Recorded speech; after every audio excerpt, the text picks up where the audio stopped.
ਗੋ।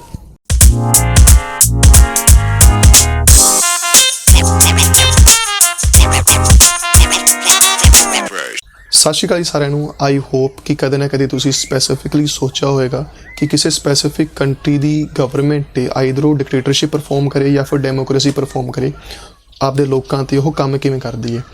ਤਾਂ ਮੈਂ ਇਸ ਵੀਡੀਓ ਦੇ ਵਿੱਚ ਸਪੈਸੀਫਿਕਲੀ ਕੈਨੇਡੀਅਨ ਗਵਰਨਮੈਂਟ ਦਾ ਜੋ ਸਟਰਕਚਰ ਹੈ, ਜੋ ਸੋਵਰੇਨ ਦਾ ਇੰਪੋਰਟੈਂਸ ਹੈ, ਕਰਾਊਨ ਦੀ ਇੰਪੋਰਟੈਂਸ ਹੈ, ਕੋਈ ਵੀ ਬਿੱਲ ਉਹ ਲਾ ਦੇ ਵਿੱਚ ਕਿਵੇਂ ਕਨਵਰਟ ਹੁੰਦਾ ਹੈ, ਕਿਹੜੇ ਸਟੈਪਸ ਹੁੰਦੇ ਨੇ, ਤਾਂ ਮੈਂ ਉਹ ਐਕਸਪਲੇਨ ਕਰਨ ਦੀ ਕੋਸ਼ਿਸ਼ ਕਰਾਂਗਾ।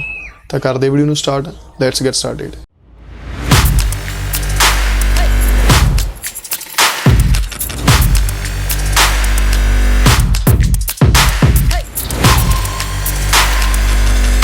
ਸਭ ਤੋਂ ਪਹਿਲਾਂ ਗੱਲ ਕਰਦੇ ਜੀ democracy and dictatorship the Ki differentiation ਹੁੰਦਾ ਹੈ। As you know from the childhood ਕਿ ਜੋ ਡੈਮੋਕ੍ਰੇਸੀ ਹੈ, ਆਪਾਂ ਪੜ੍ਹਦੇ ਆ ਰਹੇ ਹਾਂ, ਫਿਰ ਸੁਣਦੇ ਆ ਰਹੇ ਹਾਂ ਕਿ ਲੋਕਾਂ ਦੁਆਰਾ ਜੋ ਵੀ ਵੋਟਿੰਗ ਹੁੰਦੀ ਹੈ, ਕੋਈ ਵੀ ਪੀਪਲ ਸਪੈਸੀਫਿਕ ਗਰੁੱਪ, ਕੋਈ ਵੀ ਪੀਪਲ ਜਿਹੜੇ ਨੇ ਉਹ ਵੋਟਿੰਗ ਕਰਕੇ ਕੋਈ ਵੀ ਰਿਪਰੈਜ਼ੈਂਟੇਟਿਵ ਨੂੰ ਖਿਲਾਰਦੇ ਨੇ ਅਤੇ ਉਹ ਕਿਸੇ ਸਪੈਸੀਫਿਕ ਪੋਜੀਸ਼ਨ 'ਤੇ MLA ਜਾਂ ਫਿਰ ਪ੍ਰਾਈਮ ਮਿਨਿਸਟਰ ਵਗੈਰਾ ਬਣਦਾ, ਉਸ ਨੂੰ ਡੈਮੋਕ੍ਰੇਸੀ ਕਹਿੰਦੇ ਨੇ, ਜਿਹੜੀ ਕਿ ਲੋਕਾਂ ਦੀ ਮਨਮਰਜ਼ੀ ਹੁੰਦੀ ਹੈ। ਸੋ ਦੂਜੇ ਪਾਸੇ ਜੇ ਮੈਂ ਡਿਕਟੇਟਰਸ਼ਿਪ ਦੀ ਗੱਲ ਕਰਾਂ ਤਾਂ ਸਪੈਸੀਫਿਕਲੀ ਤਾਨਾਸ਼ਾਹ ਹੋ ਗਿਆ। ਥਰੂ ਆਊਟ ਦਾ ਹਿਸਟਰੀ ਕਈ ਡਿਕਟੇਟਰਸ਼ਿਪ ਰਹੇ ਨੇ, ਡਿਕਟੇਟਰਸ਼ਿਪ ਪਰਫਾਰਮ ਕਰਦੇ ਆ ਰਹੇ ਨੇ ਡਿਕਟੇਟਰਸ, ਜਿਵੇਂ ਅਡੋਲਫ ਹਿਟਲਰ ਹੋ ਗਿਆ। ਅੱਜ ਦੇ ਦਿਨ ਵੀ ਉਹਦੇ ਤੁਸੀਂ ਦੇਖ ਸਕਦੇ ਹੋ ਜਿਵੇਂ ਰਸ਼ੀਆ ਦੇ ਵਿੱਚ ਐਂਡ ਨਾਰਥ ਕੋਰੀਆ ਦੇ ਵਿੱਚ ਡਿਕਟੇਟਰਸ਼ਿਪ ਪਰਫਾਰਮ ਕੀਤੀ ਜਾਂਦੀ ਹੈ। ਸਿਰਫ ਤਾਨਾਸ਼ਾਹ ਲੋਕਾਂ ਨੂੰ ਉਲਝਾਉਣਾ, ਲੋਕਾਂ ਦੀ ਕੋਈ ਵੋਟਿੰਗ ਨਾ ਲੈਣੀ, ਆਪਦੇ ਹਿਸਾਬ ਨਾਲ ਉਹ ਜੋ ਰਾਜ ਕਰਨਾ, ਉਸ ਸਪੈਸੀਫਿਕ ਚੀਜ਼ ਨੂੰ ਕਹਿੰਦੇ ਨੇ ਜੀ ਡਿਕਟੇਟਰਸ਼ਿਪ। ਸੋ ਇਹ ਸੀਗਾ ਡਿਫਰੈਂਸ ਡੈਮੋਕ੍ਰੇਸੀ ਐਂਡ ਡਿਕਟੇਟਰਸ਼ਿਪ ਦਾ।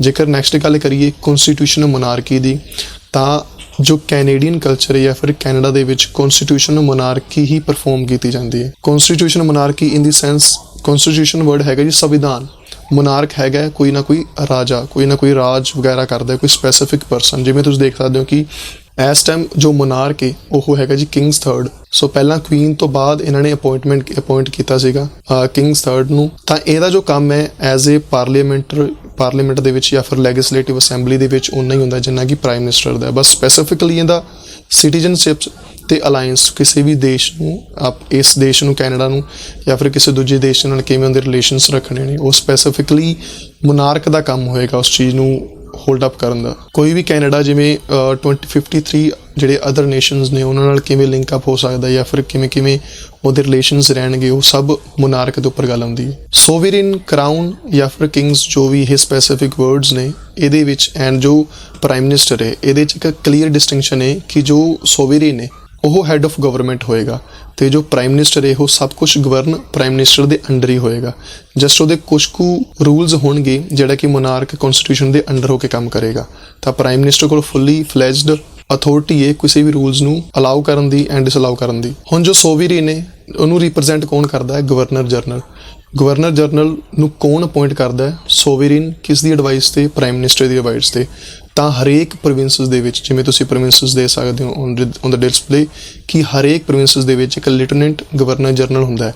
ਹੁਣ ਜੋ ਲੈਫਟੀਨੈਂਟ ਗਵਰਨਰ ਜਨਰਲ ਹੋਏਗਾ ਉਹ ਅਪੋਇੰਟ ਕੀਤਾ ਜਾਏਗਾ ਗਵਰਨਰ ਜਨਰਲ ਦੁਆਰਾ ਤੇ ਪ੍ਰਾਈਮ ਮਿਨਿਸਟਰ ਦੁਆਰਾ।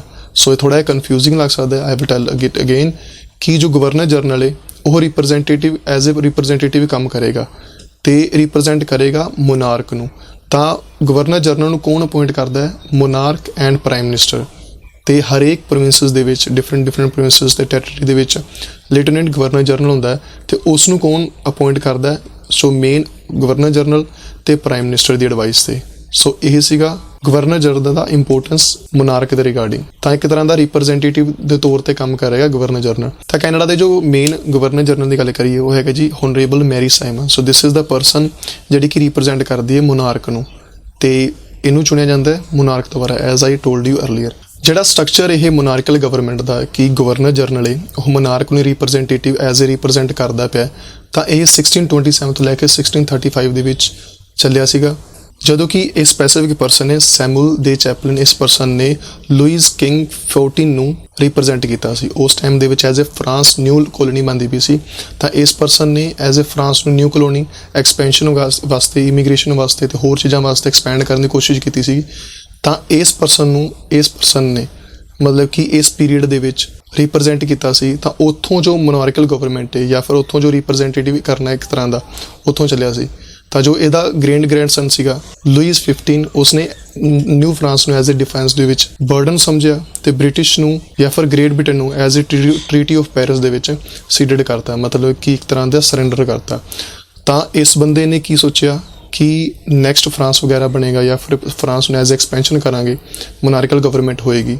ਬਟ ਇਹਦਾ ਜੋ ਸਕਸੀਜ਼ਰ ਸੀਗਾ, ਜੋ ਗ੍ਰੇਟ ਗ੍ਰੈਂਡਸਨ ਸੀਗਾ, ਉਸ ਬੰਦੇ ਨੇ ਸੀਡਡ ਕਰਤਾ ਜਾਂ ਫਿਰ ਆਪਦਾ ਸਰੈਂਡਰ ਕਰਤਾ ਨਿਊ ਫਰਾਂਸ ਗ੍ਰੇਟ ਬ੍ਰਿਟਨ ਨੂੰ ਇਸ ਟ੍ਰੀਟੀ ਆਫ ਪੈਰਿਸ ਦੇ ਵਿੱਚ। ਸੋ ਉੱਥੋਂ ਗਵਰਨਰ ਜਨਰਲ ਦਾ ਜੋ ਕੰਮ ਹੈ ਮੋਨਾਰਕ ਨੂੰ ਰਿਪਰੈਜ਼ੈਂਟ ਕਰਨਾ, ਉੱਥੋਂ ਸਪੈਸੀਫਿਕਲੀ ਚੱਲਿਆ ਸੀ। ਤਾਂ ਇਹ ਸੀਗਾ ਜੀ ਡਿਫਰੈਂਸ਼ੀਏਸ਼ਨ ਕਿ ਗਵਰਨਰ ਜਨਰਲ ਕੀ ਕੰਮ ਕਰਦਾ ਹੈ, ਦਾ ਕਰਾਊਨ ਜਾਂ ਫਿਰ ਦਾ ਸੋਵਰੇਨ ਦਾ ਬੇਸਿਕਲੀ ਕੰਮ ਕੀ ਹੁੰਦਾ ਹੈ, ਪ੍ਰਾਈਮ ਮਿਨਿਸਟਰ ਦੇ ਅਕੋਰਡਿੰਗ ਉਹਨਾਂ ਦੀ ਐਡਵਾਈਸ ਦਾ ਸਿਸਟਮ ਕਿਵੇਂ ਚੱਲਦਾ ਹੈ।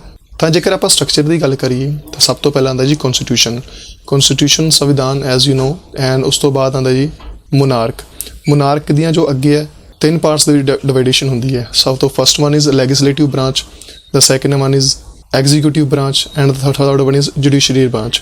ਲੈਜਿਸਲੇਟਿਵ ਬ੍ਰਾਂਚ ਦੇ ਵਿੱਚ ਸੈਨੇਟਰਸ ਜਾਂ ਫਿਰ ਸੈਨੇਟ ਹੁੰਦਾ ਜੀ, upper chamber and house of common lower chamber. So legislative branch ਜਾਂ ਫਿਰ ਤੁਸੀਂ ਕਹਿ ਸਕਦੇ ਹੋ ਪਾਰਲੀਮੈਂਟ ਦੇ ਵਿੱਚ ਕੀ ਹੁੰਦਾ ਹੈ, ਸੈਨੇਟਰਸ ਹੁੰਦੇ ਨੇ ਐਂਡ ਹਾਊਸ ਆਫ ਕਾਮਨਸ ਦੇ ਵਿੱਚ ਉਸਦੇ ਮੈਂਬਰਸ ਹੁੰਦੇ ਨੇ। ਤਾਂ ਸੈਨੇਟਰਸ ਨੂੰ ਕੌਣ ਹੁਣ ਅਪੋਇੰਟ ਕਰਦਾ ਹੈ, ਗਵਰਨਰ ਜਨਰਲ, ਕਿਸ ਦੀ ਅਸੈਸਮੈਂਟ ਤੇ ਜਾਂ ਫਿਰ ਕਿਸ ਦੀ ਐਡਵਾਈਸ ਤੇ, ਕਰਾਊਨ ਦੀ ਐਡਵਾਈਸ ਤੇ। ਐਂਡ ਦੂਜੇ ਪਾਸੇ ਜੇਕਰ ਐਗਜ਼ੀਕਿਊਟਿਵ ਬ੍ਰਾਂਚ ਦੀ ਗੱਲ ਕਰੀਏ, ਉਸ ਤੋਂ ਬਾਅਦ ਆ ਜਾਂਦਾ ਜੀ ਪ੍ਰਾਈਮ ਮਿਨਿਸਟਰ ਤੋਂ ਬਾਅਦ ਆਉਂਦਾ ਕੈਬਨਿਟ ਮਿਨਿਸਟਰਸ। ਹੁਣ ਕੈਬਨਿਟ ਮਿਨਿਸਟਰਸ ਨੂੰ ਕੌਣ ਅਪੋਇੰਟ ਕਰੇਗਾ, ਪ੍ਰਾਈਮ ਮਿਨਿਸਟਰ, ਜੋ ਕਿ ਡਿਫਰੈਂਟ ਗਵਰਨਮੈਂਟ ਡਿਪਾਰਟਮੈਂਟਸ ਦੇ ਵਿੱਚ ਕੰਮ ਕਰਦੇ ਨੇ। And the third one is judiciary branch ਆ ਜਾਂਦਾ ਜੀ ਸੁਪਰੀਮ ਕੋਰਟ ਆਫ ਕੈਨੇਡਾ ਤੇ ਪ੍ਰੋਵਿੰਸ਼ੀਅਲ ਐਂਡ ਟੈਰੀਟੋਰੀਅਲ ਕੋਰਟਸ। ਸੋ ਇਹ ਸੀਗਾ ਸਟਰਕਚਰ। ਤਾਂ ਜੇਕਰ ਲੈਜਿਸਲੇਟਿਵ ਬ੍ਰਾਂਚ ਦੀ ਸਪੈਸੀਫਿਕਲੀ ਡਿਫਰੈਂਟ ਤਰੀਕੇ ਨਾਲ ਗੱਲ ਕਰੀਏ ਤਾਂ ਲੈਜਿਸਲੇਟਿਵ ਬ੍ਰਾਂਚ ਇੱਕ ਤਰ੍ਹਾਂ ਦੀ ਪਾਰਲੀਮੈਂਟ ਹੈ। ਤਾਂ ਪਾਰਲੀਮੈਂਟ ਦੇ ਵਿੱਚ ਕਰਾਊਨ ਹੋਏਗਾ, ਸੈਨੇਟਰਸ ਹੋਏਗਾ, ਚੈਂਬਰ ਦੇ ਲੋਅਰ ਚੈਂਬਰ ਦੇ ਜਾਂ ਫਿਰ ਅਪਰ ਚੈਂਬਰ ਦੇ ਮੈਂਬਰਸ ਹੋਣਗੇ ਐਂਡ ਪ੍ਰਾਈਮ ਮਿਨਿਸਟਰ ਦਾ ਵੀ ਸਪੈਸੀਫਿਕਲੀ ਉਨਾ ਹੀ ਰੋਲ ਰਹੇਗਾ। ਤਾਂ ਪਾਰਲੀਮੈਂਟ ਦੇ ਵਿੱਚ ਜਾਂ ਫਿਰ ਲੈਜਿਸਲੇਟਿਵ ਬ੍ਰਾਂਚ ਦੇ ਅੰਡਰ ਜੋ ਸੈਨੇਟਰਸ ਨੇ ਉਹ 105 ਇਹਨਾਂ ਦੀ ਜੋ ਸਪੈਸੀਫਿਕ ਕਾਊਂਟਿੰਗ 105 ਸੈਨੇਟਰਸ ਹੁੰਦੇ ਨੇ ਜਿਹੜੇ ਕਿ ਗਵਰਨਰ ਜਨਰਲ ਦੁਆਰਾ ਅਪੋਇੰਟ ਕੀਤੇ ਜਾਂਦੇ ਨੇ ਤੇ ਕੁਈਨ ਦੀ ਜਾਂ ਫਿਰ ਕਿੰਗ ਦੀ ਐਡਵਾਈਸ ਤੇ ਸਪੈਸੀਫਿਕਲੀ ਜਿਹੜਾ ਵੀ ਉੱਥੇ ਹੈਗਾ ਇਸ ਟਾਈਮ ਕਿੰਗਸ ਹੋਏ ਜਾਂ ਫਿਰ ਕੁਈਨ ਹੋਵੇ ਉਹਦੀ ਥਾਂ ਤੇ। ਤਾਂ ਉਸ ਤੋਂ ਬਾਅਦ ਜੋ ਹਾਊਸ ਆਫ ਕਾਮਨਸ ਦੇ ਮੈਂਬਰਸ ਨੇ 338 ਹਾਊਸ ਆਫ ਕਾਮਨਸ ਦੇ ਮੈਂਬਰਸ ਹੁੰਦੇ ਨੇ ਜਿਹੜੇ ਕਿ ਅਲੱਗ-ਅਲੱਗ ਡਿਸਟ੍ਰਿਕਟਸ ਨੂੰ ਰਿਪਰੈਜ਼ੈਂਟ ਕਰਦੇ ਨੇ। ਤਾਂ ਇੱਕ ਇੱਥੇ ਨੋਟ ਕਰਨ ਵਾਲੀ ਗੱਲ ਇਹ ਹੈ ਕਿ ਜੋ ਸੈਂਟਰਸ ਹੁੰਦੇ ਨੇ ਤਾਂ ਉਹ ਸਪੈਸੀਫਿਕਲੀ ਰੀਜਨਸ ਨੂੰ ਰਿਪਰੈਜ਼ੈਂਟ ਕਰਦੇ ਨੇ। ਤਾਂ ਜਿਹੜੇ ਲੋਅਰ ਚੈਂਬਰ ਦੇ ਮੈਂਬਰਸ ਹੁੰਦੇ ਨੇ, ਹਾਊਸ ਆਫ ਕਾਮਨਸ ਦੇ ਚੈਂਬਰ ਹੁੰਦੇ ਨੇ, ਉਹ ਡਿਸਟ੍ਰਿਕਟਸ ਨੂੰ, ਜੋ ਡਿਫਰੈਂਟ ਡਿਸਟ੍ਰਿਕਟਸ ਨੇ ਉਹਨਾਂ ਨੂੰ ਰਿਪਰੈਜ਼ੈਂਟ ਕਰਦੇ ਨੇ। ਤਾਂ ਜੋ ਕਲੀਅਰ ਡਿਸਟਿੰਕਸ਼ਨ ਤੁਸੀਂ ਦੇਖ ਸਕਦੇ ਹੋ ਕਿ ਕੋਈ ਵੀ ਬਿੱਲ ਪਾਸ ਹੁੰਦਾ ਤਾਂ ਪਹਿਲਾਂ ਉਹ ਅਪਰ ਚੈਂਬਰ ਜਾਂਦਾ ਹੈ, ਦੈਨ ਉਹ ਲੋਅਰ ਚੈਂਬਰ ਜਾਂਦਾ ਹੈ। ਤਾਂ ਕੁਛ ਵੀ ਅਮੈਂਡਮੈਂਟਸ ਕਰਦੇ ਨੇ ਤਾਂ ਉਹ ਅਪਰ ਚੈਂਬਰ ਨੂੰ ਵੀ ਕਰਨੀਆਂ ਪੈਂਦੀਆਂ ਨੇ, ਲੋਅਰ ਚੈਂਬਰ ਨੂੰ ਵੀ ਕਰਨੀਆਂ ਪੈਂਦੀਆਂ ਨੇ। ਉਸ ਤੋਂ ਬਾਅਦ ਕੀ ਹੁੰਦਾ, ਉਹਦੀ ਅਸੈਸਮੈਂਟ ਹੁੰਦੀ ਹੈ। ਹੁਣ ਜੇ ਲੈਜਿਸਲੇਟਿਵ ਬ੍ਰਾਂਚ ਦੇ ਵਿੱਚ ਆਪਾਂ ਬਿੱਲ ਦੀ ਗੱਲ ਕਰੀਏ ਕਿ ਬਿੱਲ ਕਿਵੇਂ ਲਾਅ ਬਣਦਾ ਤਾਂ ਇਹਦੀਆਂ 7 ਸਟੇਜਸ ਨੇ ਜਿਹੜੀਆਂ ਕਿ ਮੈਂ ਡਿਫਰੈਂਟ ਲਾਈਕ ਐਕਸਪਲੇਨ ਕਰਾਂਗਾ। ਦਾ ਫਸਟ ਵਨ ਇਜ਼ ਕਿ ਰੀਡਿੰਗ ਬਿੱਲ ਹੁੰਦੀ ਹੈ, ਮਤਲਬ ਕਿ ਫਸਟ ਰੀਡਿੰਗ ਹੁੰਦੀ ਹੈ। ਕੋਈ ਵੀ ਬਿੱਲ ਹੈ ਉਸਨੂੰ like as a paper note ਲਿਖੇ ਜਾਂਦਾ ਹੈ ਤੇ ਉਹਦੀ ਪ੍ਰਿੰਟਿੰਗ ਵਗੈਰਾ ਹੁੰਦੀ ਹੈ ਤੇ ਰੀਡ ਆਊਟ ਕਰਦੇ ਨੇ। ਐਂਡ ਸੈਕੰਡ ਸਟੈਪ ਹੁੰਦਾ ਹੈ ਸੈਕੰਡ ਰੀਡਿੰਗ ਹੁੰਦੀ ਹੈ, ਜਿਹੜੇ ਕਿ ਮੈਂਬਰਸ ਨੇ ਉਹ ਡਿਬੇਟ ਕਰਦੇ ਨੇ ਉਹ ਬਿੱਲ ਦੇ ਪ੍ਰਿੰਸੀਪਲਸ ਤੇ। ਤਾਂ ਹਰੇਕ ਮੈਂਬਰ ਉਹ ਬਿੱਲ ਦੇ ਪ੍ਰਿੰਸੀਪਲ ਤੇ ਡਿਬੇਟ ਕਰੇਗਾ। ਤੇ ਥਰਡ ਹੁੰਦਾ ਕਿ ਕਮੇਟੀ ਸਟੇਜ, ਤੇ ਉਸ ਦੇ ਵਿੱਚ ਕੀ ਹੁੰਦਾ ਹੈ ਕਿ ਕਮੇਟੀ ਮੈਂਬਰਸ ਨੇ ਉਹ ਸਟੱਡੀ ਕਰਦੇ ਨੇ ਉਹਦੇ ਬਿੱਲ ਨੂੰ ਕਲੋਜ਼ ਬਾਈ ਕਲੋਜ਼। ਇਹ ਬੰਦੇ ਜਾਂ ਫਿਰ ਮੈਂਬਰਸ ਇਸ ਸਪੈਸੀਫਿਕ ਸਟੇਜ ਦੇ ਵਿੱਚ ਕਲੋਜ਼ ਬਾਈ ਕਲੋਜ਼ ਉਸ ਬਿੱਲ ਨੂੰ ਰੀਡ ਆਊਟ ਕਰਦੇ ਨੇ। ਐਂਡ ਫੋਰਥ ਸਟੇਜ ਹੁੰਦੀ ਹੈ ਰਿਪੋਰਟ ਸਟੇਜ, ਜਿਸ ਦੇ ਵਿੱਚ ਮੈਂਬਰਸ ਨੇ ਜਿਹੜੇ ਉਹ ਅਮੈਂਡਮੈਂਟਸ ਕਰਦੇ ਨੇ ਉਸ ਬਿੱਲ ਦੇ ਵਿੱਚ। ਫਿਫਥ ਦੇ ਵਿੱਚ ਜੋ ਹੁੰਦੀ ਕਿ ਥਰਡ ਰੀਡਿੰਗ ਹੁੰਦੀ ਹੈ, ਮੈਂਬਰਸ ਨੇ ਉਹ ਡਿਬੇਟ ਕਰਦੇ ਨੇ ਤੇ ਵੋਟ ਕਰਦੇ ਨੇ ਉਸ ਸਪੈਸੀਫਿਕ ਬਿੱਲ ਦੇ ਉੱਤੇ। And the last one is senate ਹੁੰਦਾ ਹੈ। ਸੈਨੇਟ ਦੇ ਵਿੱਚ ਹੀ ਜੋ ਲੋਅਰ ਚੈਂਬਰ ਦੇ ਵਿੱਚ ਇਹ ਸਭ ਪ੍ਰੋਸੈਸ ਹੋਇਆ ਉਹੀ ਅਪਰ ਚੈਂਬਰ ਦੇ ਵਿੱਚ ਸੈਨੇਟਰਸ ਜਿਹੜੇ ਹੁੰਦੇ ਨੇ ਉਹ ਬਿੱਲ ਦੇ ਵਿੱਚ ਅਮੈਂਡਮੈਂਟਸ ਕਰਦੇ ਨੇ ਤੇ ਆਪਦੀ ਵੋਟਿੰਗ ਵਗੈਰਾ ਦਿੰਦੇ ਨੇ। ਤੇ ਲਾਸਟ ਪ੍ਰੋਸੈਸ ਦੇ ਵਿੱਚ ਅਸੈਸਮੈਂਟ ਹੁੰਦੀ ਹੈ ਜਾਂ ਫਿਰ ਰੋਇਲ ਅਸਰਟ ਦਿੱਤੀ ਜਾਂਦੀ ਹੈ, ਜਿਹੜਾ ਕਿ ਉਹਨੂੰ ਦਿੰਦਾ ਹੈ ਕੁਈਨ ਉਸ ਟਾਈਮ ਤੇ ਸੋਵਰੇਨ, ਭਾਵੇਂ ਉਹ ਕਿੰਗ ਹੋਵੇ ਭਾਵੇਂ ਕੁਈਨ ਹੋਵੇ, ਫਿਰ ਉਹ ਅਸੈਸਮੈਂਟ ਦਿੰਦਾ ਉਸ ਬਿੱਲ ਨੂੰ। ਜਦੋਂ ਅਸੈਸਮੈਂਟ ਮਿਲ ਗਈ, ਜਦੋਂ ਬੋਥ ਹਾਊਸਸ ਹਾਊਸ ਆਫ ਕਾਮਨਸ ਤੇ ਸੈਨੇਟਰਸ ਉਸ ਬਿੱਲ ਨੂੰ ਰੀਡ ਆਊਟ ਕਰਕੇ ਸਪੈਸੀਫਿਕਲੀ ਪੂਰੇ ਤਰੀਕੇ ਨਾਲ ਪਾਸ ਕਰ ਦਿੰਦੇ ਨੇ, ਫਿਰ ਅਸੈਸਮੈਂਟ ਤੇ ਜਾ ਕੇ ਲਾਸਟ ਤੇ ਕੋਈ ਨਾ ਅਪਰੂਵਲ ਮਿਲਦੀ ਹੈ। ਤਾਂ ਉਸ ਤੋਂ ਬਾਅਦ ਜੋ ਬਿੱਲ ਹੈ ਉਹ ਲਾਅ ਦੇ ਵਿੱਚ ਕਨਵਰਟ ਹੁੰਦਾ ਹੈ। ਤਾਂ ਇਹ ਸੀਗਾ ਕਨਸਟੀਟਿਊਸ਼ਨ ਆਫ ਮੋਨਾਰਕੀ, ਕਿ ਕਨਸਟੀਟਿਊਸ਼ਨ ਦੇ ਵਿੱਚ ਰਹਿ ਕੇ ਮੋਨਾਰਕ ਕੰਮ ਕਰਦਾ ਪਿਆ। ਜਿਨ੍ਹਾਂ ਤੱਕ ਮੋਨਾਰਕ ਦੀ ਅਪਰੂਵਲ ਨਹੀਂ ਮਿਲਦੀ ਉਹਨਾਂ ਤੱਕ ਉਹ ਬਿੱਲ ਲਾਅ ਦੇ ਵਿੱਚ ਕਨਵਰਟ ਨਹੀਂ ਹੁੰਦਾ। ਹੁਣ ਹਾਊਸ ਆਫ ਕਾਮਨਸ ਦੇ ਵਿੱਚ ਇੱਕ ਹੋਰ ਇੰਪੋਰਟੈਂਟ ਫੈਕਟਰ ਹੁੰਦਾ ਹੈ ਸਪੀਕਰ ਦਾ। ਜੋ ਕਰੰਟ ਸਪੀਕਰ ਹੈ ਉਹ ਹੈਗਾ ਜੀ ਐਂਥਨੀ ਰੋਟਾ, ਜਿਹੜਾ ਕਿ ਸਿੰਸ 5 ਦਸੰਬਰ 2019 ਤੋਂ ਬਣਿਆ ਹੋਇਆ ਹੈ। ਸੋ ਹੁਣ ਇਸ ਸਪੀਕਰ ਨੂੰ ਕੌਣ ਰਿਪਰੈਜ਼ੈਂਟ ਕਰੇਗਾ ਜਾਂ ਫਿਰ ਅਪਾਇੰਟ ਕਰੇਗਾ? ਹਾਊਸ ਆਫ ਕਾਮਨਸ ਦੇ members. So house of Commons ਦੇ ਮੈਂਬਰਸ ਸਪੀਕਰ ਨੂੰ ਅਪਾਇੰਟ ਕਰਨਗੇ, ਤਾਂ ਹਾਊਸ ਆਫ ਕਾਮਨਸ ਦੇ ਅੰਦਰ ਉਸ ਨੂੰ ਮਿਸਟਰ ਸਪੀਕਰ ਕਿਹਾ ਜਾਂਦਾ ਹੈ and while in the office the honourable speaker. Legislative branch ਦਾ ਕੰਮ ਕੀ ਹੁੰਦਾ ਹੈ? ਕੋਈ ਨਾ ਕੋਈ ਲਾਜ਼ ਨੂੰ ਜਾਂ ਫਿਰ ਬਿਲਸ ਨੂੰ ਲਾ ਦੇ ਵਿੱਚ ਕਨਵਰਟ ਕਰਨਾ। ਐਂਡ ਦੂਜੇ ਪਾਸੇ ਐਗਜ਼ੀਕਿਊਟਿਵ ਬ੍ਰਾਂਚ ਦਾ ਕੀ ਕੰਮ ਹੈ? ਉਸ ਹੀ ਲਾਅ ਨੂੰ ਕਿਵੇਂ ਇੰਪਲੀਮੈਂਟੇਸ਼ਨ ਕਰਨਾ ਲੋਕਾਂ ਤੇ ਉਸ ਨੂੰ ਕਿਵੇਂ ਅਮੈਂਡਮੈਂਟ ਕਰਕੇ ਲੋਕਾਂ ਦੇ ਉੱਪਰ ਲੈ ਕੇ ਜਾਣਾ ਹੈ। ਜੁਡੀਸ਼ੀਅਲ ਬ੍ਰਾਂਚ ਦੇ ਵਿੱਚ ਸਪੈਸੀਫਿਕਲੀ ਕੀ ਹੁੰਦਾ ਹੈ ਕਿ ਕੋਈ ਵੀ ਉਸ ਲਾਅ ਨੂੰ ਇੰਟਰਪਸ਼ਨ ਦੇ ਕਰਕੇ ਕਿ ਪ੍ਰੋਪਰ ਤਰੀਕੇ ਨਾਲ ਉਹ ਚੱਲ ਰਿਹਾ ਕਿ ਨਹੀਂ ਚੱਲ ਰਿਹਾ। ਜੇਕਰ ਉਸ ਦੇ ਵਿੱਚ ਹਜੇ ਵੀ ਅਮੈਂਡਮੈਂਟਸ ਚਾਹੀਦੀਆਂ ਨੇ ਤਾਂ ਕੋਰਟ ਦੇ ਰਿਗਾਰਡਿੰਗ ਉਸ ਲਾਅ ਨੂੰ ਕਨਵਰਟ ਕਰਕੇ ਜਾਂ ਫਿਰ ਉਹਦੇ 'ਚ ਅਮੈਂਡਮੈਂਟਸ ਕਰਕੇ ਫਿਰ ਉਸ ਨੂੰ ਨਿਊ ਕੀਤਾ ਜਾਂਦਾ ਹੈ। ਤਾਂ ਜੋ ਗਵਰਨਮੈਂਟ ਦੀ ਗੇਮ ਹੈ ਉਹ ਸਭ ਇਸ 3 ਪੁਆਇੰਟ ਆਊਟਸ ਤੇ ਲੈਜਿਸਲੇਟਿਵ ਬ੍ਰਾਂਚ, ਐਗਜ਼ੀਕਿਊਟਿਵ ਬ੍ਰਾਂਚ ਤੇ ਜੁਡੀਸ਼ਰੀ ਬ੍ਰਾਂਚ, ਇਹਨਾਂ ਤਿੰਨਾਂ ਸਪੈਸੀਫਿਕ ਟਰਮਸ ਦੇ ਵਿੱਚ ਕੰਮ ਕਰਦੀ ਹੈ। ਤਾਂ ਕੰਸਟੀਟਿਊਸ਼ਨ ਮੋਨਾਰਕ ਹਨ ਜੋ 3 ਬੇਸਿਸ ਨੇ, ਇਹਨਾਂ ਤੋਂ ਛੱਡ ਕੇ ਹੋਰ ਵੀ ਹੁੰਦੇ ਨੇ 3 ਬ੍ਰਾਂਚਸ ਜਾਂ ਫਿਰ 3 ਲੈਵਲਸ ਹੁੰਦੇ ਨੇ। ਫੈਡਰਲ ਗਵਰਨਮੈਂਟਸ ਹੁੰਦੀਆਂ ਨੇ, ਪ੍ਰੋਵਿੰਸ਼ੀਅਲ ਐਂਡ ਟੈਰੀਟੋਰੀਅਲ ਤੌਰ ਤੇ ਮਿਊਨਿਸਪਲ ਜੋ ਕਿ ਸਿਟੀ ਦੇ ਤੌਰ ਤੇ ਕੰਮ ਕਰਦੀ ਹੈ। ਤਾਂ ਜੋ ਫੈਡਰਲ ਦੇ ਵਿੱਚ ਤਾਂ ਤੁਸੀਂ ਦੇਖ ਸਕਦੇ ਹੋ ਕਿ ਔਨ ਦਾ ਡਿਸਪਲੇ ਇਹ ਐਕਟਸ ਕਰਦੇ ਨੇ। ਉਹ ਪ੍ਰੋਵਿੰਸ਼ੀਅਲ ਜਾਂ ਫਿਰ ਟੈਰੀਟੋਰੀਅਲ ਤੌਰ ਤੇ ਤੁਸੀਂ ਦੇਖ ਸਕਦੇ ਹੋ ਕਿ ਇਹ ਐਕਟਸ ਕਰਦੇ ਨੇ। And the last one is municipal, ਜੋ ਸਿਟੀ ਦੇ ਰਿਗਾਰਡਿੰਗ ਕੋਈ ਵੀ ਕੰਮ ਹੁੰਦਾ ਤਾਂ ਤੁਸੀਂ ਡਿਸਪਲੇ ਦੇਖ ਸਕਦੇ ਹੋ ਕਿ ਇਹ ਕੰਮ ਉਹਨਾਂ ਦੁਆਰਾ ਕੀਤੇ ਜਾਂਦੇ ਨੇ। ਤਾਂ ਇਸ ਵੀਡੀਓ ਦੇ ਨਾਲ ਹੀ ਮੈਂ ਇੱਕ ਵੀਡੀਓ ਐਡ ਆਨ ਕੀਤੀ ਹੈ ਜਿਸ ਤੇ ਤੁਸੀਂ ਦੇਖ ਸਕਦੇ ਹੋ ਕਿ ਜੋ ਸੈਂਟਰਸ ਹੁੰਦੇ ਨੇ, ਜੋ ਪ੍ਰਾਈਮ ਮਿਨਿਸਟਰ ਹੁੰਦੇ ਨੇ, ਉਹਨਾਂ ਦਾ ਜੋ ਚੈਂਬਰ ਹੁੰਦਾ ਉਹ ਬੇਸਿਕਲੀ ਕਿਵੇਂ ਹੁੰਦਾ, ਜੋ ਡਿਫਰੈਂਟ ਪਾਰਟੀਜ਼ ਨੇ ਤਾਂ ਉਹ ਕਿਹੜੀ ਉਹਨਾਂ ਦਾ ਜੋ ਸੀਟਿੰਗ ਪਲਾਨ ਹੁੰਦਾ ਉਹ ਕਿਵੇਂ ਹੁੰਦਾ। ਤਾਂ ਛੋਟੀ ਜਿਹੀ ਕਲਿੱਪ ਹੈ, ਇਹਦੇ ਨਾਲ ਹੀ ਮੈਂ ਐਡ ਆਨ ਕੀਤੀ ਹੋਈ ਹੈ। ਸੋ ਇਹ ਹੈਗੀ ਜੀ ਉਹਨਾਂ ਦੀ ਅਫੀਸ਼ੀਅਲ ਵੈਬਸਾਈਟ, ਤੁਸੀਂ ਵਿਜ਼ਿਟ ਵੀ ਕਰ ਸਕਦੇ ਹੋ ਇਫ ਯੂ ਵਾਂਟ। ਐਂਡ ਤੁਹਾਨੂੰ ਗਵਰਨਮੈਂਟ ਦੇ ਰਿਗਾਰਡਿੰਗ ਕਿਸੇ ਵੀ ਤਰ੍ਹਾਂ ਦੀ ਇਨਫੋਰਮੇਸ਼ਨ ਹੈ ਤਾਂ ਤੁਹਾਨੂੰ ਇਸ ਵੈਬਸਾਈਟ 'ਤੇ ਮਿਲ ਜਾਏਗੀ। ਐਂਡ ਮੈਂਬਰਸ 'ਤੇ ਜਾ ਕੇ ਜੇਕਰ ਮੈਂ ਮੈਂਬਰਸ ਆਫ ਪਾਰਲੀਮੈਂਟ 'ਤੇ ਜਾਵਾਂ ਐਂਡ ਤੁਸੀਂ ਦੇਖ ਸਕਦੇ ਹੋ ਕਿ ਕੀ ਪੋਲੀਟੀਕਲ ਐਫੀਲੀਏਸ਼ਨਸ ਨੇ, ਪਾਰਟੀਜ਼ ਦੀ ਕਿੰਨੀ ਵੋਟਿੰਗ ਹੈ ਉਹ ਸਪੈਸੀਫਿਕ ਏਰੀਆਜ਼ ਦੇ ਰਿਗਾਰਡਿੰਗ ਐਂਡ ਜੋ ਪ੍ਰੋਵਿੰਸਿਸ ਦੇ ਰਿਗਾਰਡਿੰਗ ਹੈ ਉਹ ਸਭ ਕੁਛ ਇੱਥੇ ਮਿਲ ਜਾਏਗਾ।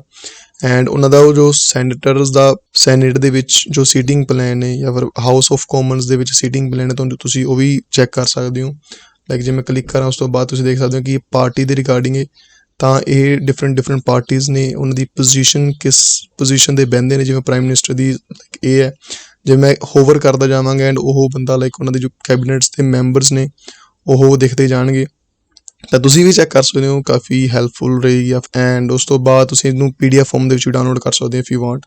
ਮੈਂਬਰਸ ਤੋਂ ਬਾਅਦ ਜਾ ਕੇ ਤੁਸੀਂ ਕੈਬਨਿਟਸ ਦੇ ਜੋ ਮਿਨਿਸਟਰਸ ਨੇ ਜਾਂ ਕੋਈ ਵੀ ਸਪੀਕਰ ਹੈ ਉਹਦੇ ਬਾਰੇ ਜਾਣਕਾਰੀ ਲੈ ਸਕਦੇ ਹੋ, ਉਹਦੀ ਇਨਫੋਰਮੇਸ਼ਨ ਉਸਦੇ ਰਿਗਾਰਡਿੰਗ ਲੈ ਸਕਦੇ ਹੋ। ਐਂਡ ਕੋਈ ਵੀ ਮੈਂਬਰਸ ਨੇ ਤਾਂ ਤੁਸੀਂ ਉਸ ਦੀ ਇਨਫੋਰਮੇਸ਼ਨ ਹਰੇਕ ਕੋਈ ਵੀ ਮੈਂਬਰ ਕਿਹੜੀ ਓਕੂਪੇਸ਼ਨ 'ਤੇ ਲੱਗ ਰਿਹਾ ਫਿਰ ਕੋਈ ਵੀ ਪੋਜੀਸ਼ਨ ਹੋਲਡ ਕਰ ਰਿਹਾ। ਅਤੇ ਕਿਤੇ ਨਾ ਕਿਤੇ ਵੈਬਸਾਈਟ ਕਾਫੀ ਹੈਲਪਫੁਲ ਹੈ ਜਿਹੜੇ ਕਿ ਇਸ ਟੋਪਿਕ ਦੇ ਰਿਗਾਰਡਿੰਗ ਲਾਈਕ ਹੋਰ ਇਨਫੋਰਮੇਸ਼ਨ ਗੇਨ ਕਰਨਾ ਚਾਹੁੰਦੇ ਨੇ। ਆਈ ਹੋਪ ਕਿ ਤੁਹਾਨੂੰ ਇਹ ਵੀਡੀਓ ਕੰਟੈਂਟ ਵਧੀਆ ਲੱਗਿਆ ਹੋਵੇ। ਜੇਕਰ ਲੱਗਿਆ ਤਾਂ ਲਾਈਕ, ਸ਼ੇਅਰ ਤੇ ਕਮੈਂਟ ਜ਼ਰੂਰ ਕਰਿਓ। ਹੋਰ ਵੀ ਇਸ ਟੋਪਿਕ ਦੇ ਰਿਗਾਰਡਿੰਗ ਕੋਈ ਵੀ ਡਾਊਟ ਹੋਵੇ ਤਾਂ ਕਮੈਂਟ ਬਾਕਸ ਦੇ ਵਿੱਚ ਕਮੈਂਟ ਜ਼ਰੂਰ ਕਰਿਓ। ਮੈਂ ਆਪਦੇ ਬਿਹਾਫ ਤੋਂ ਉਹਨੂੰ ਬੈਸਟ ਟਰਾਈ ਕਰਾਂਗਾ ਐਕਸਪਲੇਨ ਕਰਨ ਦੀ। ਤਾਂ ਮਿਲਦੇ ਜੀ ਅਗਲੀ ਵੀਡੀਓ 'ਚ। Thanks for watching.